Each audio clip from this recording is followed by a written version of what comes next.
JJath.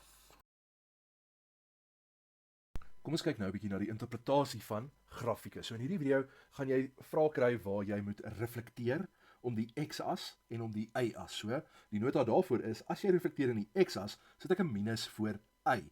So dan beteken dit die minus gaan oorskuif na die funksie toe, want daar mag nooit 'n minus voor y wees nie. So in die voorbeeld wat ons hier so het, as dit was y is gelyk aan log 2x, gaan die minus net voor die log gaan staan.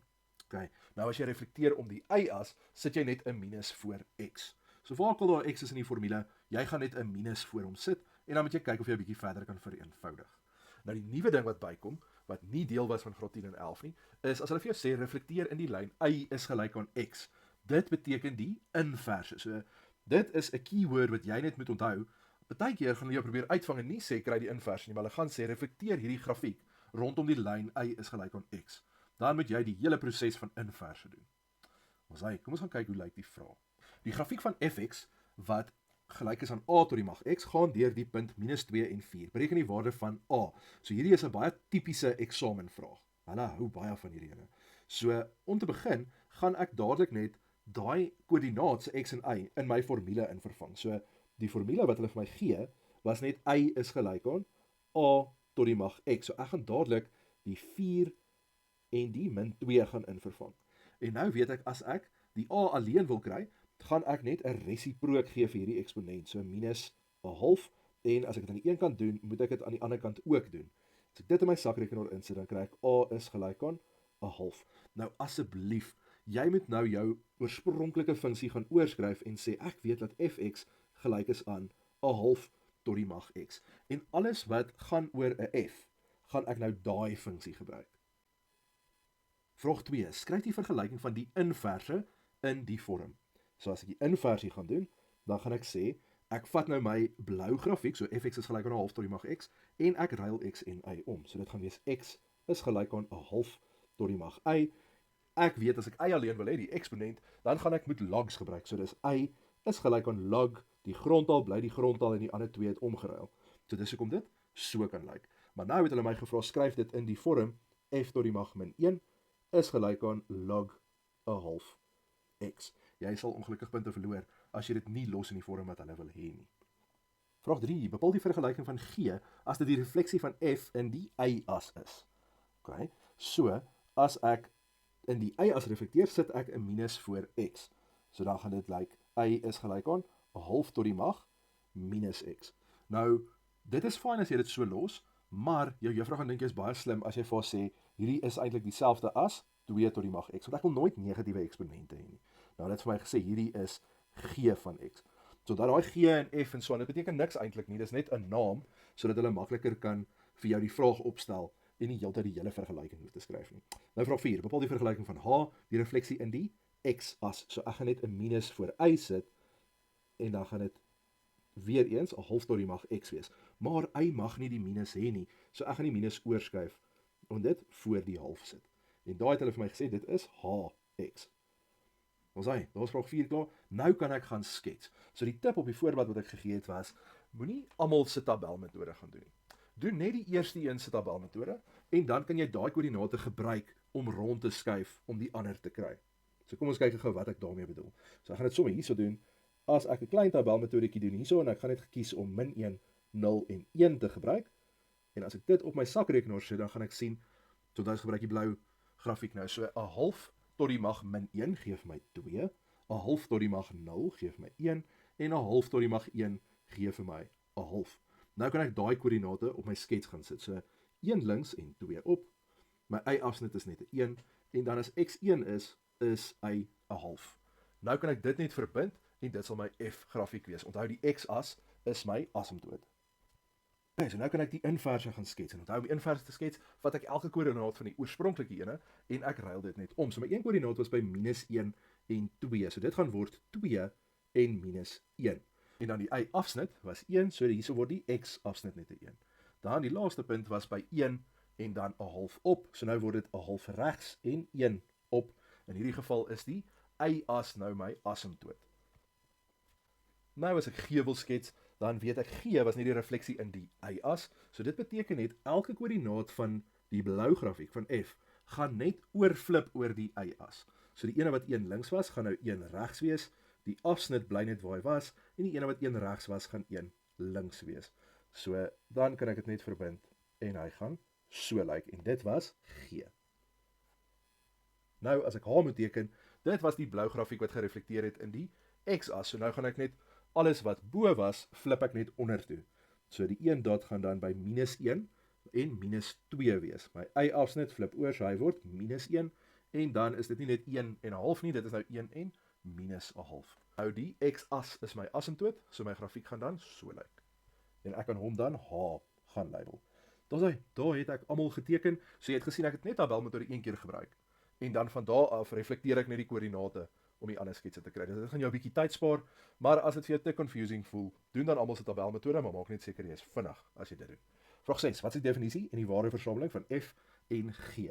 So, onthou definisieversameling is ek kyk na my x-waardes, waar begin dit en waar stop dit? Nou as ek kyk na F, daar's 'n pyltjie wat links gaan en 'n pyltjie wat regs gaan, so dit stop nooit nie. So die definisieversameling kan ek dan gaan skryf as x is 'n element van reële getalle. As jy wil, kan jy dit gaan skryf as x is 'n element van minus oneindig tot by oneindig. Nou, as ek kyk na die y-waardes, die waardeversameling, dan kyk ek van onder af boontoe. Hierdie grafiek begin net bo die x-as, so my waardeversameling gaan dan wees as y groter is as 0. So hy's nie ingesluit nie, want dit is 'n asymptoot. Ek kan dit ook gaan skryf as y is 'n element van 0 met 'n rondhakie tot by oneindig, as jy meer van dit het. Dit was vraag A. So, partykeer in eksamens moet jy nogal redelik baie skets, en dan net klein kort vragies antwoord oor dit. Nou, by vraag B, gaan jy partykeer sketse kry wat hulle klaar gedoen het, en jy moet net die vraag antwoord daaroor. Soms is dit makliker, maar soms is dit moeiliker, want dan gaan hulle dieper in die vraag in, omdat jy nie hoef te skets nie. Kom ons kyk hoe lyk dit. Bepaal die waarde van A. Nou, ek het hierso gegaan en alles ge-color code. So dit maak dit net baie makliker vir jou brein om te identifiseer wat 'n grafiek gaan waar en wat 'n vraag gaan saam met wat. So as kleure jou help, doen dit asseblief. Ek weet baie mense sukkel met funksies. As jy kleure kan gebruik, dan maak dit sommer 1000 keer makliker. Nou A is op die blou grafiek en hulle gee vir my 'n punt wat daai grafiek deurgaan. So as ek die waarde moet bepaal, gaan ek dadelik x en y gaan invervang. So ek weet y is gelyk aan a tot die mag x, dus is 1/8 gelyk aan a tot die mag 3. Nou om a alleen te kry, derde magswortel ek net alles en ek kan sien a is dan gelyk aan 1/2. So weer eens, gaan skryf asseblief jou funksie dan oor met die regte waarde wat jy gekry het. So fx is dan gelyk aan 1/2 tot die mag x. Vraag 2, bepaal die vergelyking van g, en g is die refleksie in die x-as. Nou as ek iets reflekteer in die x-as, sit ek 'n minus net vooraan. So ek gaan dan sê y is gelyk aan 'n minus 1/2 tot die mag x. So tegnies het ek dit voor die y gesit, maar y mag nooit 'n minus voor hê nie, so ek skuif dit dadelik oor. So my vergelyking is dan g van x is gelyk aan minus 1/2 x. Gee die waardeversameling van f en g. So as ek gaan kyk na f, gaan sy waardeversameling wees al die y-waardes bo die asymptoot. In hierdie geval is die asymptoot y is gelyk aan 0. So my waardeversameling gaan dan net wees y groter as 0. Nie insluitend nie, want dis 'n asymptoot. Maar vir g gaan sy waardeversameling dan wees y kleiner as 0, want dit is alles onder die asymptoot. Jy kan dan ook gaan bysit y element van r. Ek weet baie onderwysers sê hulle gaan nie jou punt gee as dit nie by is nie. Jy moet dit maar by jou onderwyser hoor. Bepaal die vergelyking van h en gee die definisieversameling daarvan.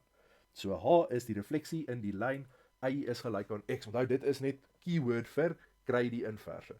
So as ons weet y is gelyk aan 1/2 tot die mag x, was my oorspronklike een, dan gaan die inverse gaan dan word x is gelyk aan 1/2 tot die mag y. Om die y dan alleen te kry, moet ek sê log. So ek gaan 'n log daar sit, grondtal bly die grondtal, so die half gaan daar, en die ander twee getalle ruil om. So y gaan daar en x gaan daar. Dit is dan my inverse. Nou as hulle vir my vra wat is die definisieversameling, gaan ek kyk na wat se x-waardes bestaan die oranje grafiek voor. Nou dit kan glad nie bestaan aan die negatiewe kant van x nie. So dan is my antwoord net die definisieversameling van hierdie is dan x groter as 0. Okay, nie insluitend nie, want hierdie keer is die y-as my asymptoot. Vraag 5, die koördinate van A, B en C moet ons nou bereken. Nou A kan ek sien is op die blou grafiek en dit is die y-afsnit. So al wat ek hoef te doen is ek moet net x gelyk aan 0 maak. So ek kan net sê y is gelyk aan 'n half tot die mag 0 en dit is dan net gelyk aan 1. So a se koördinate kry ek as x 0 is y 1. Nou as ek oorgaan na b toe, ek weet b is op die g-grafiek en dit het net gereflekteer in die x-as. So onthou dan, ek moet net 'n minus voor enige y-waardes gaan sit. So dan is dit 0 en minus 1. So nou, vir c is dit op die inverse. So dit wil sê, ek vat net die oorspronklike grafiek se y-afsnit en ek gaan switch x en y, ek ruil hulle om. So c se koördinaat gaan dan net wees 1 en 0. Ons daar het ek vraag 5 geantwoord. So jy hoef nie elke keer te gaan invervang in die formules nie. Jy kan 1 doen en dan net die regte refleksies doen. Vraag 6. Bereken die koördinate van P as dit die beeld is van P wat op H gereflekteer het. So dit H is die inverse. So alles met inverses kry ek as ek x en y gaan omruil.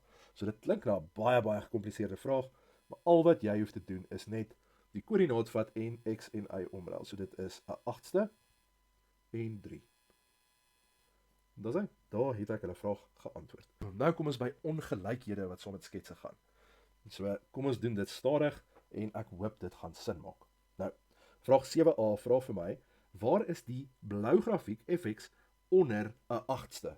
Okay, so met hierdie kyk ek na die y-waardes, maar my antwoord moet altyd in terme van x wees. Nou gaan soek ek op die blou grafiek waar is 'n 8ste en ek kan sien dit is as x gelyk is aan 3. So my antwoord gaan iets met 'n 3 te doen. Ek moet net vir hulle sê, is dit kleiner as 3? So aan die linkerkant of aan die regterkant. Nou ek kan sien hy gaan onder 'n 8ste hoe groter x word. So my antwoord gaan dan net wees x is groter as 3. En dis al wat ek hoef te doen. So hierdie is 'n gekompliseerde vraag, maar hulle antwoord is baie klein en kort. Vraag B. Waar lê die g-grafiek tussen -1 en 0 op die y-afsnit? Okay. Nou ek weet B se koördinaat was 0 en minus 1. So omdat dit -1 is, kan ek sê maar dit is aan die regterkant van B, gaan hy hoër as minus 1. Kyk daarso waar ons ingekleer het. Ja, so my antwoord moet dan net wees, x is regs van 0 of groter as 0. Nou ek weet baie van julle het geleer van die krokodilletjie wat die grootste waarde eet. Hierdie kan ook gesien word as pyltjies. So my pyltjie wys na die regterkant toe. En dis hoekom die antwoord aan die regterkant van B is. So dit gaan nogal help as jy dit kan sien as pyltjies wat kante toe wys. En dan as jy net x altyd links sit, dan sit x is regs van 0 of groter as 0. Kom ons kyk gou na die laaste ene. Waar is die oranje grafiek bo die waarde van 3? Okay, so onthou, ons kyk na die y-waardes, maar ons antwoorde gaan x wees. Nou, as ek kyk, het ek daar so iets gekry met 'n y-waarde van 3. En dit is daai punt P, so 'n 8ste en 3. Nou, hulle vra my, waar gaan hy bo dit wees? Bo 3. So dit is definitief nie aan die regterkant van 'n 8ste nie, want hy gaan al hoe laer. So dan weet ek dit is links van 'n 8ste, maar daar's 'n asymptoot. So hy kan nie net tot infinity links gaan nie. So die antwoord van hierdie som is, dit is waar as x lê tussen 0 en 'n 8ste. Nou 0 is 'n asymptoot, maar 'n 8ste is nie 'n asymptoot nie. So hy moet die streepie bykry omdat die vraag 'n streepie bygehad het. Daar's julle, dit is hoe ons interpretasies van grafieke doen. Daar's nog baie variasies en vrae wat ek nie in hierdie video kon sit nie, maar soos wat ons eksamenvrae gaan uitwerk, sal julle hopelik meer exposure kry in die tipe vrae wat jy kan kry in hoofstuk 2. If this video helped you, please like and subscribe. JJ Math.